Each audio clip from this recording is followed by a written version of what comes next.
आङो चिरां जिल्लानिफ्राय आं 2023 आव fire technology and safety engineering graduation खालामदोंमोन institute of engineering science Indore Madhya प्रदेशनिफ्राय बेनि उनाव आङो थ्रु कैंपस प्लेसमेन्ट जयपुर एयारपोर्टआव aviation safety technical air side टीमजों आङो 1 बोसोर मावदों बेनि उनाव आङो फरायनायखौ गाराखैमोन आङो नाजादोंमोन मोनसे सिक्योर जब बा न'नि खाथियाव बा आंनि जे ड्रीम दंमोन to get a placement in hydrocarbon sector जेखौ आं फरायबाय थानाय समाव टारगेट खालामदोंमोन आं मोनसे हाइड्र'कार्बन सेक्टराव फायर सार्भिस टीमजों सार्भ खालामनो थाखाय फर फायर सेफ्टि बेखौ आङो नाजाबाय थादों साख्रि मोननायनि उनावबो बेनि थाखायनो आं फरायनायखौ गाराखै आङो 2024 आव ऑल ओवर इंडिया जे परीक्षा जादोंमोन फर फायर सर्विस डिपार्टमेंट बा फायर सर्विस सेक्शन बेयाव सिनियर इंजिनियरनि जे पोस्ट ओंखारदोंमोन बेयाव आङो एग्जामाव मोनसे सिट सिक्योर खालामनानै दा आङो प्रेजेन्टलि फायर इन्जिनियरनि हिसाबै आङो अइल इंडिया लिमिटेडआव मावगासिनो आरो लोगोसे आङो अइल इंडिया लिमिटेडआव आङो फर्स्ट फिमेल फायर फाइटर बा फायर इन्जिनियर होनजायो ऑल ओवर इंडिया अइल इंडिया लिमिटेडनि अंडराव आरो आङो 2023 आवनो ग्रेजुवेट जानाय बिनि उनाव मेरला सिख्लाफोरा जाय परसिउ खालामनो नागिरदोंमोन केरियर अपरचुनिटिसफोरखौ डिसकभार खालामदों मिथिनो फैदों फायर सार्भिस बा बेबायदि मोनसे केरियर अपरचुनिटि थायो होननानै बिसोरो आंनिफ्राय माने गाइडेन्स लानानै बिसोरो आंनि कलेजाव उनाव जइन खालामनाय जादों आरो दा आङो दा अइल इंडिया लिमिटेडआव as a fire engineer first female firefighter of oil India limited आं बे हिसाबै दा साख्रि मावनाय जागासिनो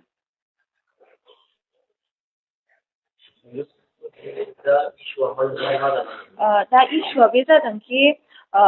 दा रिसेन्ट इयार 2026 आव सासे सिख्ला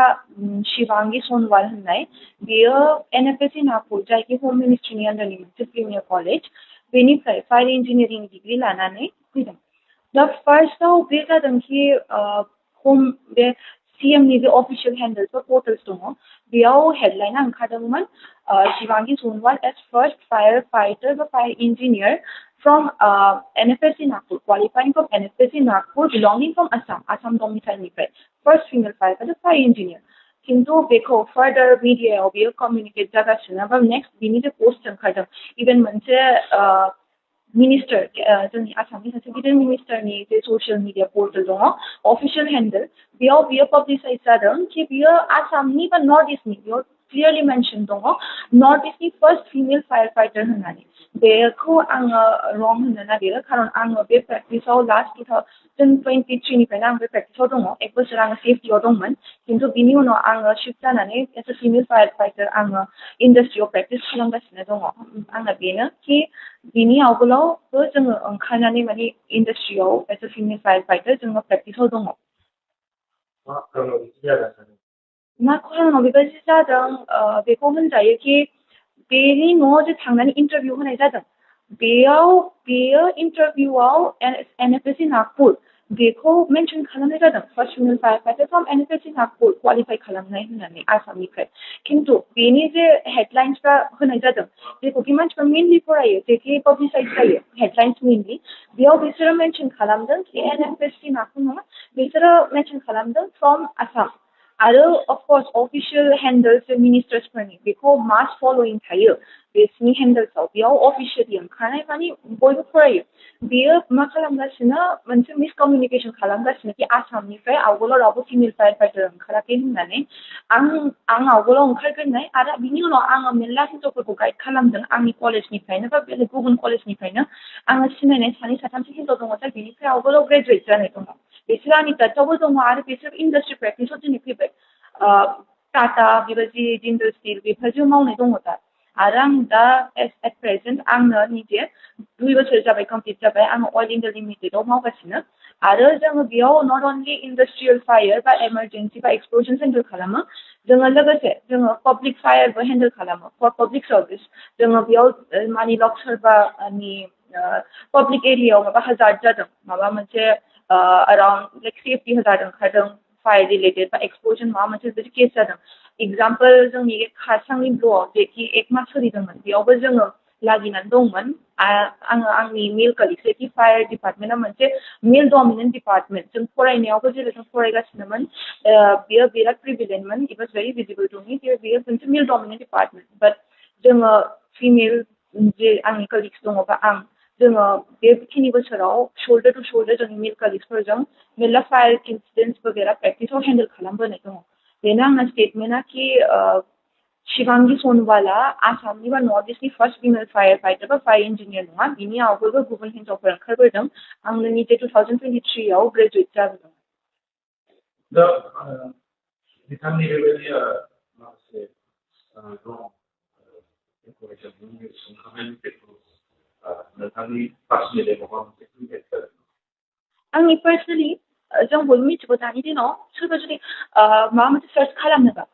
मा खालामो बे माबाया गुगल खालामो राइट दा गुगलनि सार्च इन्जिना हाउ माने ट्रिगार माबोरै बियो वर्क खालामो नोंना जे हेडलाइन्स थागोन मागोन बिनिफ्राय बेयाव मोनसे जेस्ट बहनगोन आरो नोंनो रिजाल्टेन्ट होगोन पर्सनेलिथ' it will give me a career impact and those who graduated आवगोलाव graduate जादोंमोन खारन बियो मोनसे टेगलाइन थाबाय कि बियो एन्टायर नर्थ इस्ट बा आसामनि फार्स्ट होननानै केरियर इम्पेक्ट बयबो जोङो हार्डवर्क खालामदों जोङो आवगोलाव नट अनलि हार्डवर्क जोङो फरायनायाव हार्डवर्क प्लास जोङो इन्डास्ट्रि प्रेक्टिसावबो मेरला माने बेबायदि because fire fighting is what नों बेयाव नोंनि लाइफखौ केयार खालामा इउ आर जास्ट जम्पिं अफ इन अ हाजार नोङो बेयाव मा खालामगासिनो नोङो सामनेवालानि केयार खालामदों नोङो बेयाव नोंनि बेनिफिटनि थाखाय माबाया नोङो इरेसपेक्टिभ अफ इयर सेफ्टि नोङो सार्भ खालामगासिनो टुवर्ड्स पाब्लिक आरो नोंनि जेराव नोङो माने अर्गेनाइजेसनाव प्रेक्टिस खालामगासिनो स' अल दोज हार्डवर्क बे बोसोर बोसोर हार्डवर्क खालामनाया बियो मोनसे नल जागोन आरो प्लास बियो मोनसे रं इनफरमेसन पाब्लिकनि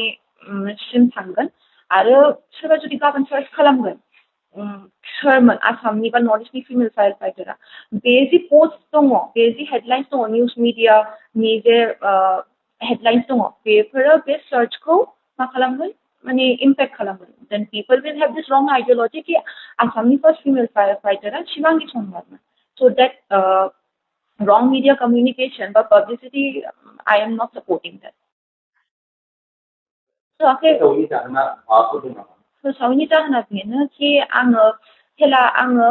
सेफ्टियावमोन खारन सेफ्टियाबो फायरनि मोनसे पार्ट आंना अलवेज आंना मोनसे ड्रिममोन कि आङो फायर सार्भिस बिकज आंनि फादाराबो फायर सार्भिसावनो मावबोनाय आंना अलवेज मोनसे टारगेटमोन कि आङो फायर सार्भिसखौनो सार्भ खालामनो फर ससियेल कज आङो हेला सेफ्टियाव होजादोंमोन आङो केम्पास प्लेसमेन्टआव आङो एभिएसन सेफ्टि जेखि आंनि ड्रिम जब नङामोन बा आंनि ड्रिम केरियर नङामोन बेयाव आं थांनानै दं खिन्थु कम्पानिनि पलिसिया बे जायो कि जोङो 1 इयार नङाबा जेरावबो ओंखारनो हाया बेखायनो आङो 1 इयारनि उनावसो आङो फार्स्ट एग्जाम होदों आरो बेयावनो अल अभार इन्डियानि एग्जामाव आङो मोनसे सिट बेक खालामनानै आङो बेयाव फैफिनदों बेयो आंनि ड्रिम केरियरमोन आं बेखौ मोनबाय दा आंना बे टाइमाव जेला आङो ग्रेजुवेट जादों आं बेफोराव माने बारा फोसावसारनायाव बारा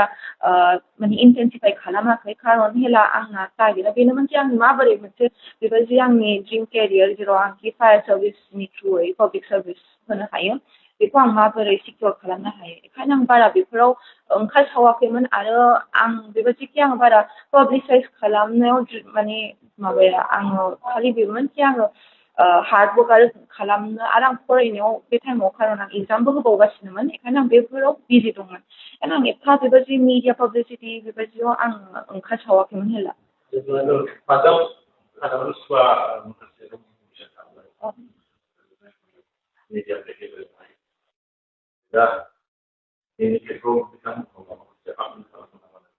आङो बेनो अपिल खालामो कि